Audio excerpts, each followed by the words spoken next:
Eccoci, ben ritrovati qui sul canale YouTube di Radio Rossonera. Questo è Gamba Tesa. Ciao Davide Giovanzana.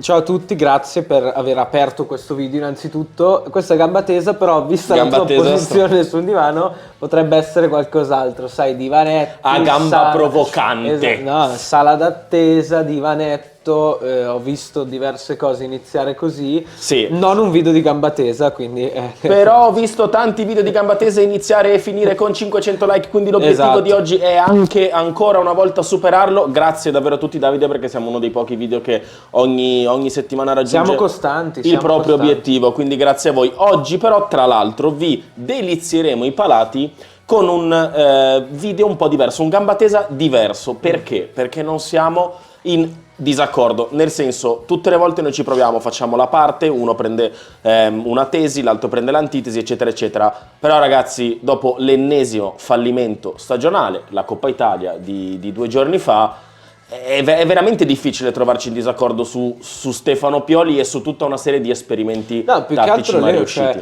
Io ce l'ho col Milan in generale, cioè com'è possibile che l'anno in cui decidiamo di iniziare un format non mi dai mai la possibilità di avere un'opinione diversa da un'altra? Cioè è impossibile, arrivati a questo punto della stagione, e io ero uno di quelli che all'inizio di quest'anno avevo visto delle cose buone sia nei giocatori che sono arrivati che in qualche accorgimento tattico che è stato preso all'inizio della stagione. Avevo detto che avremmo potuto vincere il derby se fossimo tornati e ti è ritornata quella puntata. No, sì, però avevo detto se fossimo tornati a come giocavamo il periodo subito post-Covid, camaleontici, che ci organizzavamo in base. E invece no, da quella partita lì abbiamo iniziato a sparare delle prestazioni fotocopia l'una dell'altra, in cui non c'è letteralmente nulla. Anche di cui salvare, tra l'altro, nulla da cui salvare, cioè ma in riferimento alla partita con l'Atalanta, che è quella un po' più fresca, poi adesso c'è la Roma e vedremo come andrà.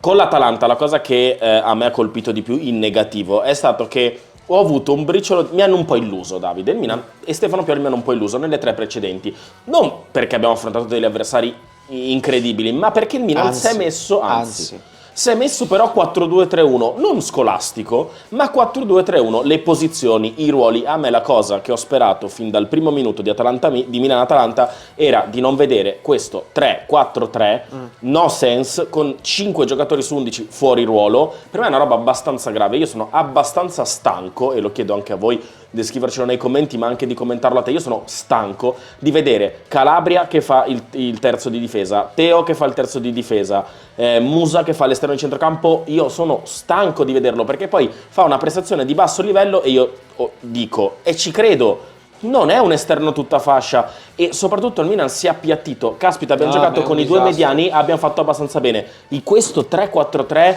lanciato così in aria è un disastro per me. È un disastro. Non so se ti ricordi, l'anno scorso abbiamo imputato a Pioli giustamente la colpa di aver gestito male la stagione di Piercalulu, che era uno dei giovani più lanciati dopo l'anno dello scudetto. Perché? Perché fai 0 partite da professionista, vieni lanciato nella mischia e fai mezza stagione con delle prestazioni allucinanti che non avevano senso, non sbagliava niente. Ha segnato, eravamo io e Menini in tribuna stampa, ha segnato con l'Empoli quel gol da fuori area di sinistro, e gli ha imputato la stagione dopo di averlo perso perché gli facevi fare a volte il centrale, a volte il terzino, una volta il terzino, una volta il centrale, una volta il centrale, una volta il terzino. Il ragazzo si è perso, poi quest'anno poverino si è fatto anche male, tra l'altro un infortunio abbastanza grave. Però diciamolo, fa confusione il cambio ruolo. E questa cosa qui quest'anno si è decuplicata. Cioè, perché è così. Perché secondo te? Perché è così. Io proprio non me lo spiego, cioè tutti giocano in un modo. No, perché è successa secondo me la stessa cosa. Intanto è diventato un podcast questa Gamba Tesa. Mi metto anch'io qui così come te. Aspetta, sono... Si vede? Spero che siano No, però guarda che cosce grosse. Alla Loftus Cheek. No, comunque tornando a noi. Perché? Perché è successo l'esatto opposto di quello che speravo succedesse prima del derby e dopo le prime partite della stagione, ovvero un ritorno al passato con tanti giocatori a disposizione che possono fare dei ruoli diversi, che possono fare dei compiti diversi. Cioè hai dei jolly, perché comunque ok che li fai giocare di qua di là, ma possono rendono meglio in altre parti, però ci possono stare. Cioè hai preso un Assolutamente. Jolly da difesa Terracciano e Musa sta di qua e di là e Teo da centrale sta facendo le buone prestazioni. E Però sei perché tornato esasperarlo? sei tornato indietro, cioè non sei tornato indietro. Ma non essendo tornato indietro, sei tornato indietro. Cioè non hai fatto quello che mi aspettavo, ma quello che tutti si aspettavano, e hai cominciato a fotocopiare una partita dietro l'altra. Sì, Una ma partita- senza idee, poi c'è Senza quello idee, che emerge non con c'è l'Atalanta è l'assenza di idee un tattiche piattume, offensive, non c'è piattume. un piattume. Il Milan non fa un'azione codificata, cioè non c'è un'azione codificata. Se tu guardi le partite dell'Inter, forse vabbè, sto prendendo l'esempio sbagliato perché la forza dell'Inter è Certo. proprio il fare fantasticamente no, il VAR, dai, non era una gomitata, No, anche non tutto il era una gomitata, era un fortissimo, ruzzone. sì, bravissimo, Era un fantastico. ruzzone. Prego. Dai, a parte che non capisco come abbiano concesso quel rigore all'Atalanta. Ah no, vabbè, questo noi glissiamo, ne abbiamo parlato Sì, tanto nella giornata sì. di ieri, di giovedì, È un scandaloso. disastro. Per me scandaloso l'ennesimo episodio. Cioè, gli arbitri italiani stanno diventando come gli arbitri tedeschi, un Mamma disastro. Cioè, voi mia. provate a guardare 5 partite di Bundesliga e ne vedete di ogni, è quello che sta succedendo anche in Poi Italia. che il Milan abbia il 90% delle colpe, sono d'accordo, parliamo di questo infatti, non Sì, degli sì, arbitri, sì, e sì, questo assolutamente. ve lo diciamo per dovere di cronaca, per me Di Bello prestazione da 3 in pagella, Ah, un perché disastro. veramente il Anche rigore... anche il rigore su De Ron c'era obiettivamente, quella mano sì, si può valutare. Quello di Jimenez non lo può No, essere quello di mai da Jimenez regolamento, non è rigore, mai. questo è un giocatore che prende la palla. Beh, mi Però, sono vabbè, perso esatto. completamente Torniamo- rispetto a- No, torniamo. Sì, c'è un piattume, non c'è, dicevo dell'Inter. L'Inter, la sua forza è nel fare Quella sempre le cosa. stesse cose, che quest'anno Bravo. le fa in una maniera un pochino diversa Però rispetto agli quelle, altri anni. quelle. Però le fa perché l'Inter come porta sulla palla, cioè come risale il campo, sempre nella stessa maniera, dentro fuori, inserimento, Lautaro difende palla, Thuram si butta, Barella si mette nel mezzo spazio, dialoga con l'esterno, vanno sul fondo, crossano, fanno sempre le stesse cose, Sempre. ne fanno una di più all'anno perché ogni anno Simone Inzaghi, che è un allenatore bravissimo, che è migliorato anche nei punti deboli che aveva, ogni anno aggiunge qualcosina all'arsenale. E noi invece niente, cioè non c'è un'azione codificata Per che dici esempio. questa la facciamo tutte le volte, Per esempio. con questa azione mettiamo sempre in difficoltà l'avversario, niente. Non La c'è niente. domanda infatti Cioè, viene siamo spontanea. dei singoli tecnicamente incredibilmente forti che riescono a competere in un campionato di basso di basso livello ma difficile, perché la Serie A è un campionato difficile, Sì, ma però di quest'anno basso di basso livello, che riescono a competere per il terzo posto da soli, da soli. fondamentalmente. Guarda, da su soli. questo sono d'accordo, ve lo chiedo anche a voi qui di scrivercelo nei commenti, nel senso che, come dici tu, dell'Inter, per quanto noi non guardiamo tutte le partite dell'Inter, comunque non siamo tifosi loro, o di altre squadre, perché poi ci sono anche altre squadre, ci può essere anche il Monza, ci può essere il Bologna, tu sai come giocano. Cioè, tu sai che si mettono in campo in un certo modo, con un certo modulo, che poi cambiano, posizioni fluide, va benissimo. Però sai che fanno quelle cose lì e le fanno bene. Quando le fanno bene ci sono partite in cui non li riescono e quindi cambiano, ci sono delle partite in cui li riescono e vincono. Ma tu dimmi qualcosa che riconosci nel gioco del Milan. Io nulla, riconosco Christian Pulisic, riconosco Rafael Leao, riconosco una buona prima parte di stagione di Olivier Giroud, poi un po' più in difficoltà, fisicamente principalmente, ma non mi ricordo un Milan che va in porta con triangolazioni, un Milan che va in porta con dei passaggi codificati, come dici tu, un Milan che si adatta all'avversario e fa delle cose per contrastare l'avversario. No, il Milan è diventato, Davide, per me, per colpa, e qui lo dico espressamente, di Stefano Pioli, che ha voluto impersonare Pep Guardiola, mal riuscendoci, a mio avviso, di fare questi giocatori fluidi, cambio ruolo, di qua di là, a destra e a sinistra, e ci inventiamo questo, ci inventiamo quello, ma di fatto, ragazzi, ad oggi il Milan gioca malissimo, non ha un gioco codificato, non ha una tipologia di gioco e si basa solo sui guizzi dei singoli. E se tu imposti una stagione così sei presuntuoso, per me. Il Milan gioca veramente male, ma io ci sono veramente rimasto male perché a livello di qualità del gioco sembra di essere ritornato indietro quando non vincevi le partite, ma perché? Perché avevi Niang e non Leao, e perché avevi Alex e non Teo Hernandez, e quindi le partite non le vincevi, le perdevi, ma la qualità espressa del gioco era la stessa, cioè. E siamo a gennaio, Leo. Siamo a gennaio. È lunghissimo. Cioè, siamo a gennaio. Infatti è lunghissima, è la cosa che a me mi perplime, mi lascia veramente, ripeto, l'errore per me più grande è quello che neanche dopo 3 vittorie, giocando in un modo che tutti i giocatori conoscono, a parte magari Reinders, ma che insomma è un giocatore di qualità, sa fare quel ruolo lì. E Milan ha giocato per 3 partite, Davide, caspita, col modulo con cui ha vinto uno scudetto, perché sei ritornato a fare quella roba lì? Perché hai chiudiamo questo video che mi sono intristito, Leo, quanto manca? Sì, tra poco lo chiudiamo. Però lo voglio anche 10 minuti sono diventato triste, cioè all'inizio è bello, ho detto anche 2 cavolate così per fare... ma perché non trovi una via d'uscita? Te lo dico io perché non c'è una via d'uscita.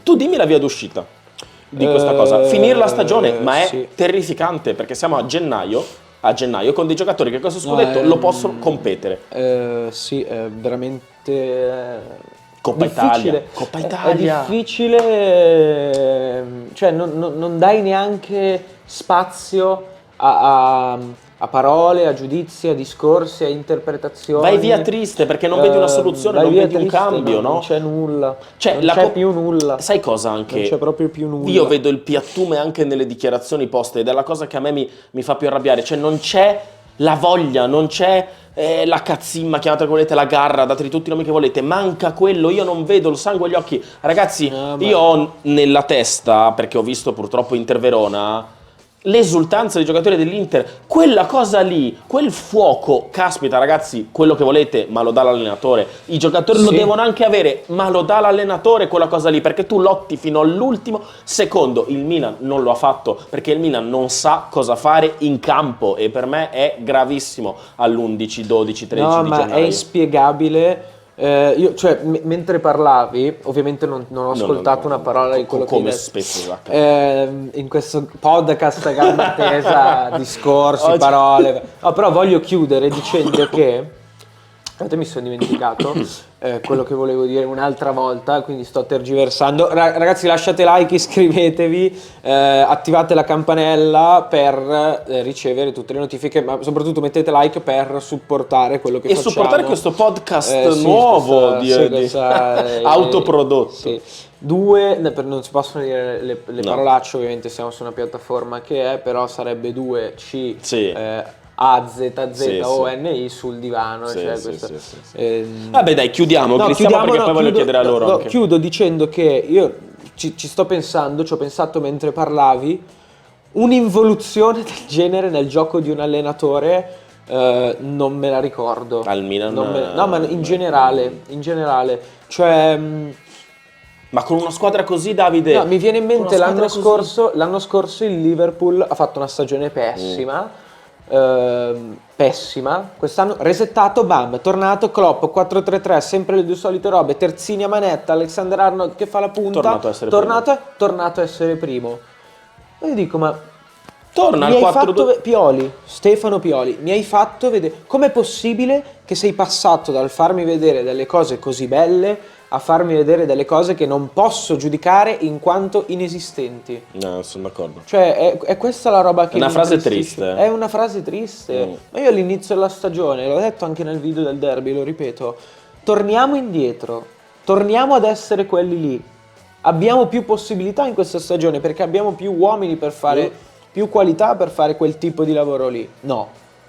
Successo l'esatto opposto. L'esatto opposto, e questa è la cosa che più mi attristisce. Ma adesso non è più neanche l'esasperazione, cioè l'esasperazione è diventata nulla ormai. Sì, perché non ci sono trame, come dici tu non c'è coordinamento tra i reparti, siamo staccati, siamo vabbè, lo sapete. 11 giocatori che... E basta, autogestione, chiamiamola così, che a scuola era tanto bella, però nel campo da calcio no. Perché non si gestiscono neanche da soli, cioè la palla tra i piedi, uno magari decide di fare un movimento, uno decide di tornare indietro, cioè non... Allora, ma avete fatto, guardate l'espressione, Davide, me l'avete fatto intristire. Comunque, triste, siamo in chiusura, ovviamente Radio Rossonera continua qui di venerdì sul canale YouTube con tutti gli appuntamenti classici, lunch, per Spelle Rossonera, eccetera, eccetera, ormai lo sapete. Abbonatevi, iscrivetevi al canale, mettete like a questo video, ma soprattutto Davide, commentate, perché noi siamo ci siamo messi un po' così podcast, fa una chiacchiera, perché Gamba Tesa oggi non poteva uscire, ve lo dico. No, ma Gamba Tesa non sarebbe uscito in altro modo. Ma sarà così da qui a fine stagione, cioè su cosa possiamo essere. Ci proveremo, ritorneremo a quel format lì, ma oggi era doveroso per me, per te, andare così, perché secondo obiettivo stagionale dopo la Champions League e forse il campionato è andato a gambe all'aria e pesa, fa male a me, fa male anche a voi sicuramente. Davide, grazie. Grazie a te, non possiamo neanche fare la battaglia tra virgolette su un giocatore, perché giudichi un giocatore che gioca da solo, cioè non Che puoi voto neanche- gli dai? Esatto, che voto gli dai? Cioè non puoi neanche capire se è l'uomo giusto per il Milan, se sta facendo bene, se sta facendo male, perché è da solo. Non lo riesci a valutare. Non lo riesce a valutare. Grazie a anche tutti. da parte mia, commentate, iscrivetevi, mettete like, ci vediamo alla prossima. Ciao.